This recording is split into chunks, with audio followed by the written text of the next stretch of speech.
Hi friends, ಎಲ್ಲರೂ ಹೇಗಿದ್ದೀರಾ? ನಾನು ಸೂಪರ್ ಆಗಿದ್ದೀನಿ. ನೀವು ಕೂಡ ಚೆನ್ನಾಗಿದ್ದೀರಾ ಅಂದ್ಕೊಳ್ತಾ ಇವತ್ತಿನ ಡೇ ವ್ಲಾಗ್ನ ಸ್ಟಾರ್ಟ್ ಮಾಡ್ತಾಯಿದ್ದೀನಿ. ಇನ್ನು ಇವತ್ತು ಸಂಡೇ ಮಾರ್ನಿಂಗಿಂದನೇ ಇವತ್ತು ಕೆಲಸ ಎಲ್ಲ ಸ್ಟಾರ್ಟ್ ಮಾಡಿಕೊಂಡೆ. ಎಲ್ಲ ಕೆಲಸ ಮಾಡಿ ಮುಗಿಸಿ ಸ್ನಾನ ಮಾಡಿಕೊಂಡು ಈಗ ಟೈಮು 4:20 ಆಗಿದೆ. ಈಗ ವ್ಲಾಗ್ ಸ್ಟಾರ್ಟ್ ಮಾಡ್ತಾಯಿದ್ದೀನಿ. ಇನ್ನು ಇವತ್ತು ಭಾನುವಾರ ಫುಲ್ ಮನೆಯೆಲ್ಲ ಕ್ಲೀನ್ ಎಲ್ಲ ಮಾಡ್ಕೊಂಡ್ವಿ. ಯಾಕೆಂದರೆ ನಾಳೆ ಅಮಾವಾಸ್ಯೆ ಇದೆ ಸೋಮವಾರ, ಮತ್ತು ಅಮಾವಾಸ್ಯೆ ದಿವಸ ಮನೆ ಕ್ಲೀನ್ ಮಾಡೋದು ಬೇಡ ಅಂದ್ಕೊಂಡು ಎಲ್ಲ ಇವತ್ತೇ ಕ್ಲೀನ್ ಮಾಡ್ಕೊಂಡ್ವಿ. ಮತ್ತು ಹಬ್ಬಕ್ಕೂ ಆಗುತ್ತೆ, ಮಂಗಳವಾರ ಬುಧವಾರ ಹಬ್ಬ ಇರೋದ್ರಿಂದ ಹಬ್ಬಕ್ಕೂ ಎಲ್ಲ ಕ್ಲೀನ್ ಮಾಡಿದ್ದ ಥರ ಇರುತ್ತೆ ಅಂಥೇಳಿ ಮಾಡ್ಕೊಂಡ್ವಿ. ಎಲ್ಲ ಕೆಲಸ ಆಯಿತು, ಕ್ಲೀನಿಂಗ್ ಎಲ್ಲ, ಧೂಳೆಲ್ಲ ಕೊಡ್ಕೊಂಡು ಬಟ್ಟೆ ಇರೋದೆಲ್ಲ ತೊಳ್ಕೊಂಡು ಎಲ್ಲ ಕೆಲಸ ಆಗಿದೆ. ಈಗ ಇನ್ನು ದೇವ್ರ ಮನೆ ಕೆಲಸ ಒಂದು ಬಾಕಿ ಇದೆ. ದೇವ್ರ ಮನೆ ಕ್ಲೀನ್ ಮಾಡಿಕೊಂಡು ದೇವ್ರ ಸಾಮಾನೆಲ್ಲ ತೊಳೆದಿಟ್ಕೊಂಡು ಪೂಜೆ ಮಾಡಬೇಕು. ಅಟ್ಲೀಸ್ಟ್ ಇವತ್ತು ಪೂಜೆ ಮಾಡೋಕ್ಕಾಗಲಿ ಅಂದರೆ ಎಲ್ಲ ಕ್ಲೀನ್ ಮಾಡಿಕೊಂಡು ನಾಳೆ ಅಮಾವಾಸ್ಯೆ ಇರೋದ್ರಿಂದ ಮಾರ್ನಿಂಗ್ ಬೇಗ ಪೂಜೆ ಮಾಡೋಣ ಅಂತ ಅಂದ್ಕೊಂಡಿದ್ದೀನಿ. ಒಬ್ಬಳೇ ಕೆಲಸ ಮಾಡೋದು ಅಂದರೆ ತುಂಬ ಲೇಟ್ ಆಗ್ತಿತ್ತು, ಇಷ್ಟೊತ್ತಿಗೆ ಆಗ್ತಿರಲಿಲ್ಲ. ಮಕ್ಕಳು ಮತ್ತು ನಮ್ಮ ಮನೆಯವರು ಎಲ್ಪ್ ಮಾಡಿದ್ರಿಂದ ಇಷ್ಟು ಬೇಗ ಆಯಿತು.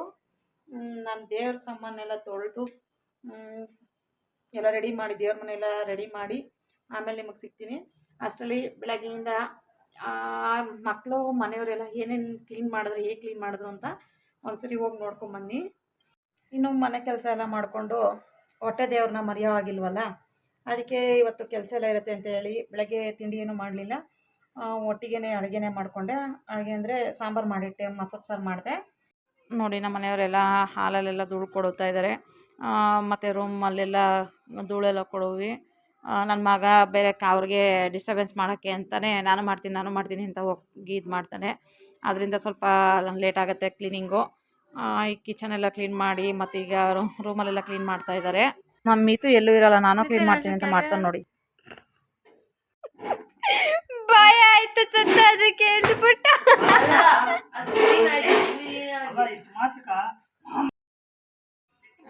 ಇನ್ನು ಕಿಟಕಿಗಳು ಎಲ್ಲ ಒರೆಸ್ಕೊಟ್ರು, ರೂಮಲ್ಲಿ, ಹಾಲಲ್ಲಿ ಎಲ್ಲ ಕಡೆ ಒರೆಸ್ಕೊಟ್ರು. ನಮ್ಮ ಮಿತ್ತು ನೋಡಿ ಎಷ್ಟು ತೀಟೆ ಮಾಡ್ತಾನೆ ನೋಡ್ರಿ. ಇವನ್ ತೀಟೆಗಳು ನೋಡೋ ಅಷ್ಟೊತ್ತಿಗೆ ಬೈಬೇಕು, ನಗಬೇಕು, ಹೊಡಿಬೇಕು, ಏನೂ ಗೊತ್ತಾಗಲ್ಲ. ಹಾಗೆ ಸ್ವಿಚ್ ಬೋರ್ಡ್ಗಳನ್ನೆಲ್ಲ ಒರೆಸ್ಕೊಡ್ತಾ ಇದ್ದಾರೆ. ಇನ್ನು ನಾನು ಡೈಲಿ ಪೂಜೆ ರೂಮ್ನಲ್ಲಿ ಯಾವ್ಯಾವ ಥರ ಬೆಳ್ಳಿ ವಿಗ್ರಹಗಳು, ಪೂಜೆ ಸಾಮಾನುಗಳನ್ನ ಇಟ್ಕೊಂಡಿರ್ತೀನಿ ಅನ್ನೋದನ್ನು ನಿಮ್ಮ ಜೊತೆನೇ ಶೇರ್ ಮಾಡ್ಕೊಳ್ತೀನಿ. ನೋಡಿ, ದೇವ್ರ ಸಾಮಾನೆಲ್ಲ ಉಜ್ಜಿದಾಗಿದೆ. ನಾವು 2 ಕಡೆ ಕಳಶ ಇಡೋದ್ರಿಂದ 2 ಕಳಶ ತೊಗೊಂಡಿದ್ದೀನಿ.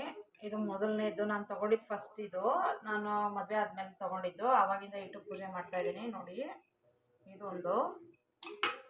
ನೆಕ್ಸ್ಟು ಈ ಥರ ಚೊಂಬು ತೊಗೊಂಡಿದ್ದೀನಿ. ಇದು ಕಾಯಿ ಇಟ್ಟು ಕಳಶ ಇಡ್ತೀವಲ್ಲ ಅದಕ್ಕೆ. ನೆಕ್ಸ್ಟು ಇದು ಒಂದು 2 ವರ್ಷ ಆಯಿತು ನಾನು ತೊಗೊಂಡು. ಲಕ್ಷ್ಮೀ ಸೇರು ಅಂತಾರಲ್ಲ ಅದು. ಒಂದು ಬೆಳ್ಳಿ ಕಾಯಿನ ಇಟ್ಕೊಂಡಿದ್ದೀನಿ. ಇದು ಡೈಲಿ ಇಟ್ಟು ಪೂಜೆ ಮಾಡೋದಕ್ಕೆ ಒಂದು ಮುಖವಾಡ ಅಮ್ಮನವ್ರದ್ದು. ಇದು ಅಷ್ಟಲಕ್ಷ್ಮಿ ದೀಪ. ಇದು ಕಾಮಾಕ್ಷಿ ದೀಪ ಅಲ್ಲ, ಅಷ್ಟಲಕ್ಷ್ಮಿ ದೀಪ. ಅದು ಬತ್ತಿ ಹಾಕೋಕ್ಕೆ, ಬತ್ತಿ ನೋಡಿ ಇಲ್ಲಿ ಕಾಣಿಸ್ತಾ ಇರ್ಬೋದು ನಿಮಗೆ. ಇಲ್ಲಿ ಬತ್ತಿ ಹಾಕಿ ಇದು ಮಾಡಿ ಹಚ್ಚುತ್ತಿದ್ವಲ್ಲ, ಎಣ್ಣೆಲಿ ಹಾಕಿ, ಇದೆಲ್ಲ ಬ್ಲ್ಯಾಕ್ ಆಗಿ ಅದು ಉಜ್ಜಿದ್ರೂ ಹೋಗ್ತಾ ಇಲ್ಲ. ಈ ಥರ ಆಗುತ್ತೆ ಅಂತ ಹೇಳ್ಬಿಟ್ಟು ನಾನು ಯಾವುದೋ ಒಂದು ಯೂಟ್ಯೂಬ್ ಅವರು ಮಾಡಿರೋದು ನೋಡಿ ಅಂಗಡಿನವ್ರು ಹೋಗಿ ಕೇಳಿ ಈ ಥರದೊಂದು ತೊಗೊಂಡೆ. ನಿಮಗೂ ಕಾಣಿಸ್ತಾ ಇದೆ ಅಂದ್ಕೊತೀನಿ. ನೋಡಿ, ಈ ಥರ ಇದರಲ್ಲಿ ಬತ್ತಿ ಹಾಕಿ ಸೆಂಟ್ರಲ್ಲಿಟ್ಟು ದೀಪ ಹಚ್ಚೋ ಅಂಥದ್ದು. ನೆಕ್ಸ್ಟು ಒಂದು ಲಕ್ಷ್ಮೀ ವಿಗ್ರಹ ತೊಗೊಂಡಿದ್ದೀನಿ. ನೋಡಿ, ಕಾಣಿಸ್ತಾ ಇದೆಯಾ? ನೋಡಿ, ಇದು ಲಕ್ಷ್ಮೀ ವಿಗ್ರಹ. ಮತ್ತು ಒಂದು ಗಣಪತಿ ವಿಗ್ರಹ ತೊಗೊಂಡಿದ್ದೀನಿ. ನೋಡಿ, ನೀವು ಕೇಳ್ಬೋದು, ವಿಗ್ರಹ ಎಲ್ಲ ಮನೇಲಿ ಇಟ್ಕೊಂಡಿದ್ದೀರಾ, ಅದಕ್ಕೆ ಯಾವಾಗಲೂ ಅಭಿಷೇಕ ಅದೆಲ್ಲ ಮಾಡಬೇಕು ಅಂತ ಹೇಳ್ತೀರಾ. ಇದು ನಾವು ಈ ಥರ ಇಟ್ಕೊಂಡು ಮುಷ್ಟಿ ಒಳಗಡೆನೆ ಹಿಂಗೆ ಇಟ್ಕೊಳ್ಳೋ ಅಂಥದ್ದಾದರೆ ಮುಷ್ಟಿಯಿಂದ ಈಚೆ ಬರಬಾರ್ದು. ಇಷ್ಟದ್ದು ತೊಗೊಂಡ್ರೆ ನಾವು ಮನೇಲಿ ಇಟ್ಟು ಪೂಜೆ ಮಾಡ್ಬೋದು. ಯಾವಾಗಲೂ ಅಭಿಷೇಕ ಮಾಡಬೇಕು ಆ ಥರ ಏನೂ ಇರೋದಿಲ್ಲ. ಇನ್ ಕೇಸ್ ಈ ಕಡೆ ಈ ಥರ ಇಟ್ಕೊಂಡ್ರೆ ನಾವು ಮುಷ್ಟಿಯಿಂದ ಮೇಲೆ ಬರೋದು ದೊಡ್ಡದು ವಿಗ್ರಹ ಆದರೆ ನಾವು ಆ ಥರ ಮಾಡಬೇಕಾಗತ್ತೆ, ಯಾವಾಗಲೂ ಅಭಿಷೇಕ ಪೂಜೆ ಆ ಥರ. ಇನ್ನೊಂದು ಅನ್ನಪೂರ್ಣೇಶ್ವರಿ ವಿಗ್ರಹ ತೊಗೊಂಡಿದ್ದೀನಿ. ಇದು ಹೋದ ವರ್ಷ ತೊಗೊಂಡಿದ್ದು. ಈ ಥರ ಏನು ದಸರಾ ಬೇಸಿಗೆ ರಜಕ್ಕೆ ಊರಿಗೆ ಹೋದಾಗ ನಮ್ಮ ತಂಗಿಯವ್ರ ಊರಲ್ಲಿ ಅಂದರೆ ದೊಡ್ಡಬಳ್ಳಾಪುರದಲ್ಲಿ ತೊಗೊಂಡಿದ್ದು. ಲಕ್ಷ್ಮಿ ವಿಗ್ರಹದ ಮುಂದೆ ಇಡೋದಕ್ಕೆ ನಾನು ಜೋಡಿ ಈ ಥರ ಆನೆ ತೊಗೊಂಡಿದ್ದೀನಿ. ಕಾಣಿಸ್ತಾ ಇದೆ ಅನ್ಕೊತೀನಿ ನೋಡಿ ಆನೆ.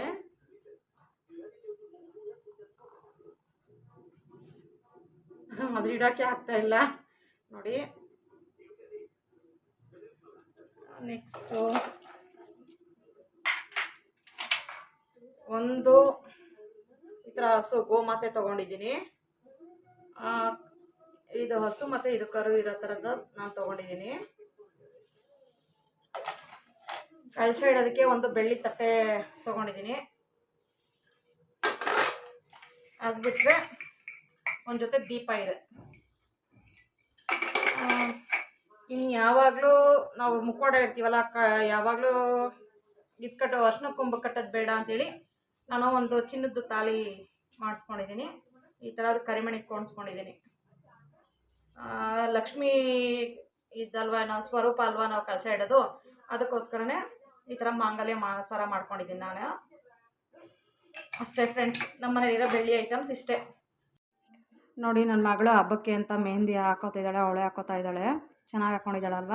ಚೆನ್ನಾಗಿ ಹಾಕ್ಕೊಂಡಿದ್ದಾಳೆ ಅಂದರೆ ಕಮೆಂಟ್ ಮಾಡ್ತೀವಿ ಹೇಳಿ ನೋಡಿ. ಶಿಲ್ಪ ಹಬ್ಬಕ್ಕೆ ಅಂತ ಹೂವು ಕಟ್ಕೊತಾ ಇದ್ದಾಳೆ. ಈ ಕಡೆ ಹುಡುಗರು ಒಬ್ಬರು ಮೊಬೈಲಲ್ಲಿ ಬ್ಯುಸಿ, ಒಬ್ಬರು ಆ ಕಡೆ ಈ ಕಡೆ ನೋಡ್ಕೊಂಡು ಕೂತವ್ರೆ. ನೆಕ್ಸ್ಟು ನೈಟ್ಗೆ ಊಟ ಬೇಡ ಅಂತೇಳಿ ಮ್ಯಾಗಿ ಮಾಡ್ಕೋತೀನಿ ಅಂತ ಮಕ್ಕಳು ಯಾವ ಥರ ಗಲಾಟೆ ಮಾಡ್ಕೊಂಡು ಮ್ಯಾಗಿ ಮಾಡ್ತಾರೆ ಅಂತ ನೋಡಿ. ಅದೇನದು ಹಾಕಿರೋದು? ಈರುಳ್ಳಿ ಮತ್ತು ಗರಂ ಮಸಾಲ. ಸಾಕು, ನೀರು ಹಾಕು. ಸಾಲ್ಟ್.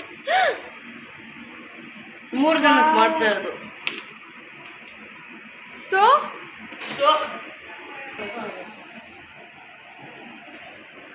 Chilli powder. ನೋಡಿ, ನಾನು ಇಲ್ಲಿ ಕುತ್ಕೊಂಡು ನೋಡ್ತಾ ಇದ್ದೀನಿ ಮತ್ತು ನೀನೇನು ಮಾಡ್ತೀರ ಅಂತ ನೋಡಿ. ಅವನಲ್ಲಿದ್ದಾನೆ, ಏನೋ ಪ್ಲೇಟ್ ಮುಚ್ಚಿದ್ದಾನೆ. 15 minutes. ಯಪ್ಪ, Sorry, 5 minutes. 15 minutes ಬಿಡ್ಬೇಕಂತೆ. Sorry friends, ಅದು 15 minutes ಅಲ್ಲ, 5 minutes. ಏನು ಹೇಳ್ತೀಯ ಬಿತ್ತು? ನಮ್ಮ ಅಕ್ಕ ಇಯರಿಂಗ್ ಪ್ರಾಬ್ಲಮ್ ಬಿಟ್ಟು ಎಲ್ಲರೂ ಕೇಳಿಸ್ಕೊಂಡ್ರಿ ಇಲ್ಲಿ. ಏನು ಸುಮ್ಮನೆ ಹೇಳ್ತಾ ನೋಡಿ ಇಲ್ಲಿ ನಿಮಗೆ.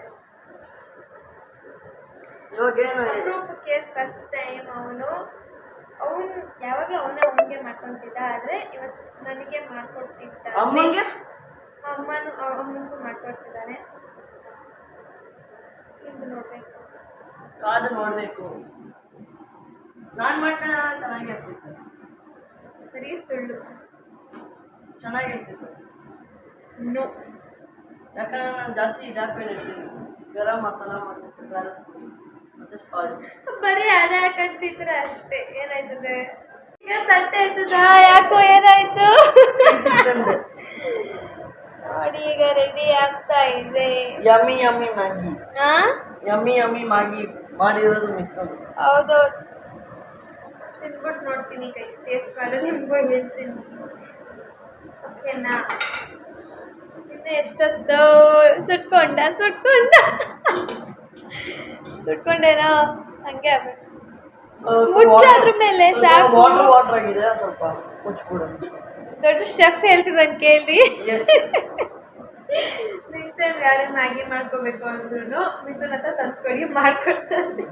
ತಂದ್ಕೊಡೋದು ಬೇಡ, ನಾನೇ ಬರ್ತೀನಿ. ಕಾಸು ಹಾಕ್ಬಿಟ್ಟು ಒಗ್ಗರಣೆ ಬೇಡ, ಅವ್ರಿಗೆ ಕರೀಲೇಬೇಡಿ. ನೀವು 1500 ರೂಪಾಯಿ ಖರ್ಚು ಮಾಡ್ಕೋಬೇಕಾ, ಇಲ್ಲ 10 ರೂಪಾಯಿ ಖರ್ಚು ಮಾಡ್ಕೊಂಡು ಮ್ಯಾಗಿ ನೀವೇ ಮಾಡಿ. ಆಯ್ತು, ಬೇಡ 500 ಕೊಡಿ. ಅಯ್ಯೋ ನೋಡಿ, ನನ್ನ ಮ್ಯಾಗಿ ರೆಡಿ. ಒಂದು ಮ್ಯಾಗಿ ಏನೋ ರೆಡಿ ಅಂತೆ ನೋಡಿ. ನಂದಲ್ಲ.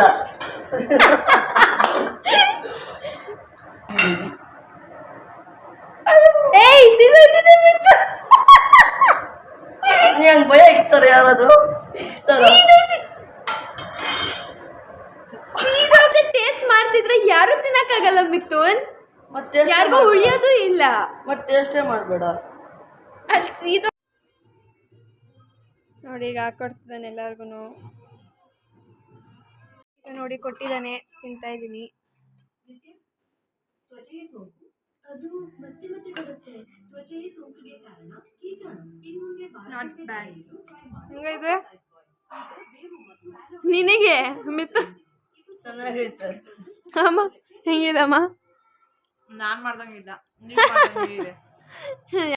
ಈ ವಿಡಿಯೋ ನಿಮಗೆಲ್ಲ ಇಷ್ಟ ಆಗಿದೆ ಅಂದ್ಕೊಳ್ತಾ ಈ ವಿಡಿಯೋನ ನಾನು ಇಲ್ಲಿಗೆ ಎಂಡ್ ಮಾಡ್ತಾಯಿದ್ದೀನಿ. ಮತ್ತೆ ಸಿಗ್ತೀನಿ ನಿಮಗೆ ನೆಕ್ಸ್ಟ್ ವ್ಲಾಗಲ್ಲಿ. ಸಪೋರ್ಟ್ ಮಾಡ್ತಾಯಿರಿ ಅಂತ ಹೇಳ್ತಾ ಬಾಯ್ ಬಾಯ್.